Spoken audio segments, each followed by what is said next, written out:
बिस्मिल्लाहिर्रहमानिर्रहीम। नाज़रीन अस्सलाम वालेकुम, मैं हूँ इमरान वसीम। नाज़रीन, ख़बर यह है कि करोड़ों रुपए का चूना लगाया गया है। अब ये करोड़ों का चूना इमरान खान को लगा है या इमरान खान के नाम पे लगाया गया है। एक तो ये ख़बर आपके साथ हम शेयर करने जा रहे हैं। दूसरी ख़बर है कि जस्टिस याहिया अफरीदी के साथ मस्जिद में उनकी तस्वीर बनाने वाला यूट्यूबर कौन निकला, इसकी भी कुछ अहम तफसीलात हमें पता चली हैं जो आपके साथ हम शेयर करने जा रहे हैं। और तीसरी ख़बर नाज़रीन जस्टिस मंसूर अली शाह साहब के हवाले से है और ये ख़बर लिंक करती है, जुड़ी है पाकिस्तान तहरीक-ए-इंसाफ़ के साथ। तो इस पर भी आप नाज़रीन के साथ आगे चल के जो डिटेल्स हैं वो शेयर करेंगे और तहरीक-ए-इंसाफ़ के कुछ अंदर की ख़बरें भी हैं। लेकिन व्लॉग का आगाज़ करने से पहले आप देखने वालों से चैनल सब्सक्रिप्शन की दरख्वास्त करेंगे कि जिन दोस्तों की जानिब से अभी तक चैनल को सब्सक्राइब नहीं किया गया, उनसे दरख्वास्त कि चैनल को सब्सक्राइब कर लें, बेल आइकॉन का बटन प्रेस करें। वीडियो अगर पसंद आए तो इसे लाइक भी करें और शेयर भी करें। तो पहले सेगमेंट में आज इस्लामाबाद की अदालतों में कौन से अहम मुकदमात की समाअत है जो डायरेक्टली इमरान खान तहरीक-ए-इंसाफ़ के साथ लिंक हैं, डायरेक्टली या इनडायरेक्टली लिंक हैं, उन मुकदमों का कर्टन रेजर आपके साथ हम शेयर करेंगे। एक तो नाज़रीन शेर अफजल मरवत ने इस्लामाबाद हाई कोर्ट से रिव्यू कर रखा है कि उनके खिलाफ जितने मुकदमात हैं उनकी तफसीलात फराहम की जाएँ। अज़हर मशवानी के भाइयों की बाजियाबी के हवाले से मुकदमे की इस्लामाबाद हाई कोर्ट में समाअत होगी। आज़म सवाती के जिस्मानी रिमांड के ख़िलाफ़ इस्लामाबाद हाई कोर्ट में अपील पर समाअत होगी। सहरिश बहराम जो कि ख़ातून हैं, उनके खामन जो कि सोशल मीडिया एक्टिविस्ट हैं, पाकिस्तान तहरीक-ए-इंसाफ़ के नईम उनका नाम है, उनकी बाजियाबी के लिए इस्लामाबाद हाई कोर्ट में समाअत होने जा रही है। नैब कोर्ट की बात करें तो नैब कोर्ट में रेंटल पावर के साबिक वज़ीर आज़म राजा परवेज़ अशरफ के ख़िलाफ़ मुकदमे की समाअत है। और इंसदादे दहशत गर्दी की अदालत की अगर हम बात करें तो वहाँ पे बैरिस्टर गौहर अली ख़ान और असद कैसर की दरख्वास्त ज़मानतों पर आज समाअत होने जा रही है। इसके अलावा अगर हम सुप्रीम कोर्ट की बात करें तो सुप्रीम कोर्ट में आज हमारे नए चीफ जस्टिस याहिया अफरीदी साहब ने फुल कोर्ट इजलास बुला रखा है। 1 बजे नाज़रीन ये इजलास होना है और इस इजलास से जो ख़बर सामने आएगी वो आज के दिन की बड़ी ख़बर बन सकती है। हो सकता है कि फुल कोर्ट के इजलास में जो फ़ैसले हों वो इंतज़ामी साइड पे किए जाएं, लेकिन उन फ़ैसलों का जो इम्पैक्ट है वो जुडिशल साइड पर भी पड़ेगा। अब देखते हैं कि इस फुल कोर्ट के इजलास में क्या होता है और इम्कान है कि इस इजलास की जो ख़बर है वो सुप्रीम कोर्ट की वेबसाइट पे या जो एक मखसूस ग्रुप है उस ग्रुप तक किसी न किसी तरीके से पहुंचेगी। लेकिन बहरहाल जो भी खबर होगी आपके साथ व्लॉग में हम ज़रूर शेयर करेंगे। अब आ जाते हैं नाज़रीन जो इमरान खान साहब से जुड़ी अहम खबर है, उस खबर से अपने प्रोग्राम का आगाज़ करते हैं कि करोड़ों का चूना लगा है, लेकिन क्या ये चूना इमरान खान के नाम पे लगा है या इमरान खान साहब को लगाया गया है। ये खबर नाज़रीन दरअसल तहरीक-ए-इंसाफ़ के इमरान खान साहब की एक नई शिकस्त है, एक और कामयाबी है, एक और नाकामी है। वैसे तो इमरान खान साहब की नाकामियों का एक तवील सिलसिला है। आप अदम एतमाद की तहरीक पे चले जाएं, वहाँ पे इमरान खान साहब को नाकामी का सामना करना पड़ेगा। बल्कि अदम एतमाद क्यों, इससे पीछे आप जाएंगे DGI की तैनाती के मामले पे। जब नदीम अंजम साहब की तैनाती हुई तो खान साहब ने स्टैंड ले लिया कि ये तो मेरा अख्तियार है, ये तकर्री मैंने करनी है, मुझे पैनल भेजा जाए। यहाँ पर भी इमरान खान साहब को अल्टीमेटली नाकामी का सामना करना पड़ा और लेफ्टिनेंट जनरल नदीम अंजम की जो अपॉइंटमेंट थी उसको एक्सेप्ट करना पड़ा। लेकिन इससे भी अगर हम पीछे जाएं तो इमरान खान साहब की जो 2018 में हुकूमत बनी, इमरान खान साहब गवर्नेंस के हवाले से, डिलीवर करने के हवाले से मुकम्मल तौर पे नाकाम हुए। अब ये जो नाज़रीन एक नाकामियों का तसलसल है या एक नाकामियों का तौक है जो इमरान खान साहब के या पाकिस्तान तहरीक-ए-इंसाफ़ के साथ जुड़ा है। अब इसमें एक बयानिया भी बनाया गया था। बयानिया था नाज़रीन अमेरिकी ग़ुलामी से निजात हासिल करने का। अब उसमें आपको पता है कि 20 कांग्रेस मैन्स की जानिब से लेटर लिखा गया सदर बाइडन साहब को। फिर गुज़िश्ता रोज़ जो है 20 ब्रिटिश पार्लियामेंटेरियन ने ख़त लिखा इमरान खान साहब की रिहाई के लिए अपने अरकान पार्लिमान को, अपनी हुकूमत को।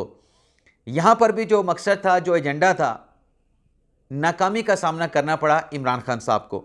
ज़ाहिर सी बात है कि लॉबिंग फर्म की खिदमात हासिल करके इतने बड़े पैमाने पे ये सब कुछ करके 20 अरकान ब्रिटिश पार्लिमान का ये लेटर जो है भिजवाया गया। लेकिन हुआ नाज़रीन ये है कि ब्रिटिश पार्लियामेंटेरियन ने इस लेटर को मुस्तरद कर दिया है और इस लेटर को मदाखलत तस्वर किया गया है और बड़े पैमाने पे इस लेटर को मुस्तरद किया गया है, क्योंकि जो ब्रिटिश पार्लियामेंट है जिसमें 804 अरकान जो हैं वो हाउस ऑफ लॉर्ड्स के हैं और 600 जो 85 अपने 50 अरकान हैं गालिबन वो हैं अपने हाउस ऑफ कॉमन्स के। तो 20 अरकान की हमायत हासिल की और आगे जितने अरकान थे उनकी तरफ से इस लेटर के ऊपर दस्तखत करने से इनकार कर दिया गया। अब खबर क्या है कि जो लाखों पाउंड खर्च किए गए इमरान खान साहब की रिहाई के लिए और 20 अरकान की खिदमत हासिल की गई या उनसे ये लेटर लिखवाया गया इमरान खान साहब की रिहाई के लिए, तो मकसद पूरा नहीं हो सका। बेशक पार्लियामेंटेरियन ने तो अपना फ़र्ज़ पूरा कर दिया, लेकिन लॉबिंग फर्म की जो खिदमत हासिल की गई इस सिलसिले में वहाँ पे जो लगाए गए पाउंड्स थे, लाखों पाउंड्स, वो नाज़रीन ज़ाया हो गए। अब लाखों पाउंड्स पाकिस्तान में तो करोड़ों रुपए की रकम बनती है। अब ये इमरान खान साहब की रकम ज़ाया हुई है या इमरान खान साहब के नाम पे ज़ाया हुई है, ये आप मुझसे बेहतर जानते हैं। इसके अलावा नाज़रीन एक यूट्यूबर के हवाले से खबर चल रही थी कि जिन्होंने मस्जिद में गए और याह्या अफरीदी साहब की नमाज में सलाम फेरने की तस्वीर बनाई और उस तस्वीर बनाने पे जो सुप्रीम कोर्ट के एसपी हैं उनका ट्रांसफ़र कर दिया गया। अच्छा, ये यूट्यूबर कौन है इनका तो पता नहीं चल पाया, लेकिन कुछ और इन्फॉर्मेशन जो है वो मिली हैं और वो कहानी को थोड़ा सा उसमें ट्विस्ट आता है। पहली कहानी तो ये है कि उन्होंने नमाज में याह्या अफरीदी साहब ने जब सलाम फेरा तो उस यूट्यूबर ने उनकी तस्वीर बना ली, लेकिन मुझे किसी एक और सोर्स से ये पता चला है कि वो यूट्यूबर वहाँ पे मगरिब की नमाज़ पढ़ रहा था। अब उसका पता चलाया जा रहा है कि वो है कौन, एक्चुअली वो यूट्यूबर कौन था। लेकिन कहानी ये सामने आई है कि वो नमाज़ पढ़ने के लिए वहाँ पे पहले से मौजूद था और याह्या अफरीदी साहब जब वहाँ पे नमाज़ पढ़ रहे थे और याह्या अफरीदी साहब ने जब अपनी नमाज़ ख़त्म की तो वो यूट्यूबर जो है याह्या अफरीदी साहब के पास गया और उनसे दरख्वास्त की, मैं आपके साथ सेल्फ़ी बनाना चाहता हूँ। तो याह्या अफरीदी साहब ने कहा कि मुझे ये पसंद नहीं, यानी याह्या अफरीदी साहब ने सेल्फ़ी बनाने से इनकार कर दिया। अब ये दूसरे सोर्स से खबर आई है, इसकी हकीकत सदाकत के हवाले से मैं मतलब कहना कि एक कन्फर्म कुछ नहीं कह सकता, लेकिन ये एक चीज़ पता चली है। और जब याह्या अफरीदी साहब ने चीफ जस्टिस पाकिस्तान ने इनकार किया कि ये मुझे पसंद नहीं, तो उसने फिर कहा कि ठीक है सर, तो वो वहाँ से वापस आ गए। यानी वो वाक़या जो हमने मनाज़र जो 25 अक्टूबर को देखे जब काजी फैसल साहब जो हैं मॉन्यूमेंट का इफ्तिताह करने के लिए सुप्रीम कोर्ट के इमारत के बाहर गए थे, उस पर्टिकुलर मकाम पे, लोकेशन पे, वो वाला वहाँ पे मंजर नहीं हुआ मस्जिद के अंदर के कि शायद कोई हुल्लड़बाजी या इस तरीके से कोई मिसबिहेव। तो मुझे जो बताया गया किसी और सोर्स से, और मैंने उससे पूछा भी है कि ये शख्स कौन है, तो उसने कहा जी मैं फ़िलहाल नहीं बता सकता, मैं ख़ुद भी पता करने की कोशिश कर रहा हूँ, लेकिन मेरे तक जो इन्फॉर्मेशन पहुँची है वो ये है कि उस यूट्यूबर ने ये कहा था कि मैंने तस्वीर बनानी है, सेल्फ़ी बनानी है। तो याह्या अफरीदी साहब ने इनकार कर दिया था। उनके इनकार के बाद फिर जो कुछ हुआ वो क्यों हुआ, कैसे हुआ, उसका मैं विटनेस नहीं हूँ।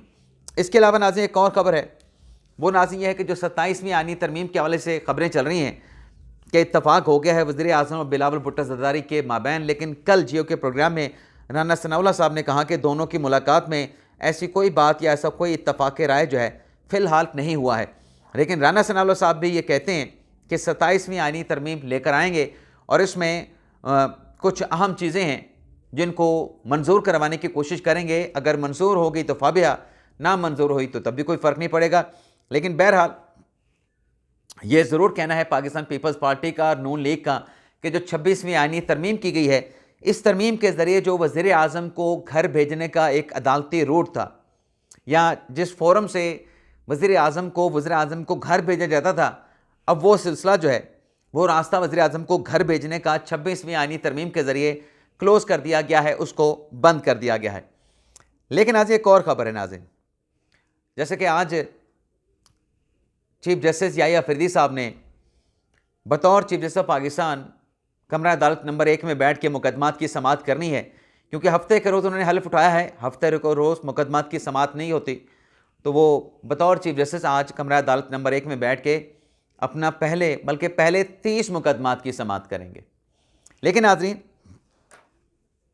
जस्टिस मंसूर अली शाह साहब जो कि पाकिस्तान में नहीं हैं, उनके हवाले से पाकिस्तान तहरीक इंसाफ जो कि एक कैंपेन चलाती रही कि अगर सीनियर मोस्ट जज को चीफ जस्टिस ना बनाया गया तो हम इसको एक्सेप्ट नहीं करेंगे। अब तहरीक इंसाफ एक नए मौक़िफ़ के साथ सामने आई है, और वो मौक़िफ़ तहरीक इंसाफ का क्या है, उस मौक़िफ़ से नाज़रीन ये पता चलता है कि वो जो वकला तहरीक चलाने की बात की जा रही थी, जो वकला को सड़कों पे निकालने की बात की जा रही थी, जो अदलिया के लिए जद्दोजहद करने की मूवमेंट चलाने की बात की जा रही थी, लगता है कि वो कहानी पीछे चली गई है। वो सिर्फ दिखावा ही था। लेकिन सवाल यह है कि उस कहानी के नतीजे में वो जो बयानिया आपने बनाया कि जस्टिस मंसूर अली शाह साहब सुप्रीम कोर्ट के चीफ जस्टिस बनेंगे तो फिर हुकूमत नहीं रहेगी, हुकूमत के अरकान असम्बली नहीं रहेंगे, इलेक्शन खुल जाएगा, ये कैंपेन आपने क्यों चलाई? अगर आपने पीछे ही हटना था फिर ये कैंपेन आपने क्यों चलाई? क्योंकि आज तहरीक इंसाफ ये मलबा भी मंसूर अली शाह साहब पे डाल रही है कि मंसूर अली शाह साहब ने सरेंडर अपना आगे से मुज़ाहमत क्यों नहीं की। यानी तहरीक इंसाफ ये कह रही है कि अब हम क्यों प्रोटेस्ट करें, अब हम क्यों कोई तहरीक चलाएं, जब मंसूर अली शाह साहब ने इनकार कर दिया, खड़ा होने से इनकार कर दिया, रजिस्ट करने से इनकार कर दिया, मुज़ाहमत करने से इनकार कर दिया, और एक रेजिलियंस जो कि आनी चाहिए थी उनकी तरफ से वो नहीं आई, तो फिर हम क्या करें? जैसे गंडापुर साहब ने भी कहा कि मेरे इलाके से भी हैं डेरा इस्माइल खान के, तो जब मंसूर अली शाह साहब नहीं उठे तो फिर हम क्यों ना उनकी हलबर्दारी की तकरीब में आए। तो ये पूरी पीटीआई में सोच पाई जाती है, और बल्कि ना से सोच पाई जाती है बल्कि तहरीक इंसाफ हैरान है कि मंसूर अली शाह साहब ने सरेंडर क्यों किया। यानी अगर मंसूर अली शाह साहब खड़े हो जाते और जो एक प्लान, एक मंसूबा कुछ हमारे दोस्त लेके चले थे, बता रहे थे कि 26 अक्टूबर को सुप्रीम कोर्ट में कोई अलग तकरीब हलबर्दारी होगी जिसमें सुप्रीम कोर्ट के जज जो हैं या ये अपना मंसूर अली शाह साहब से सुप्रीम कोर्ट के चीफ जस्टिस का हलफ लेंगे, तो शायद वो तहरीक इंसाफ ने सच समझ लिया था। ऐसा आईनी तौर पे मुमकिन नहीं था। लेकिन मलबा जो है अब इस मामले के ऊपर तहरीक इंसाफ जो है वो मंसूर अली शाह साहब पे डाल रही है।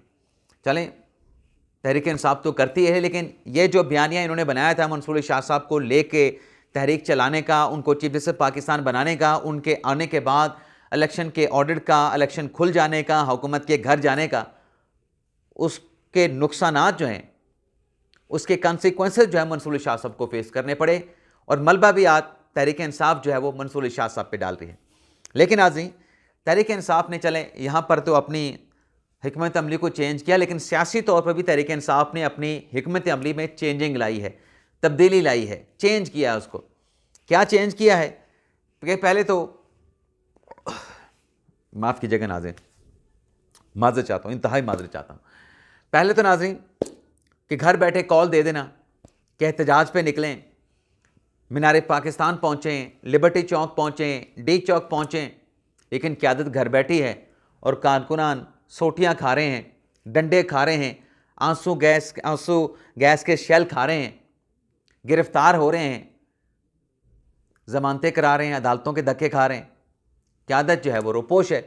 अब ये फैसला हुआ है जो सलमान अकमरानी साहब की सरबराही में पीटीआई की सियासी कमेटी का जो इजलास हुआ है उसमें नाज़रीन एक तो ये हुआ है कि इस इजलास में बैरून मुल्क बैठे पीटीआई के वो अरकान जो बड़ा सख्त मौक़िफ़ लेते हैं और सख्त सवालात उठाते हैं इमरान खान साहब की रिहाई के हवाले से कि खान साहब को अब तक क्यों नहीं रिहा करवाया गया, आप सड़कों पे निकलें, आप जो है वो ब्लॉक कर दें, आप हर चीज़ को जो है वो स्टैंड स्टिल कर दें। उसमें कासिम सूरी साहब हैं, शहबाज गिल साहब हैं, जुल्फ़ी बुखारी साहब हैं, इस तरह के और लोग हैं, उन्हें सियासी कमेटी के इजलास में नहीं बुलाया गया। एक तो नाज़रीन ये हुआ है, और फिर इस इजलास में फिरदौस शमीम नकवी और अली मादल शेख के माबैन सख्त जुमलों का तबादला भी हुआ है, तकरार भी हुई है।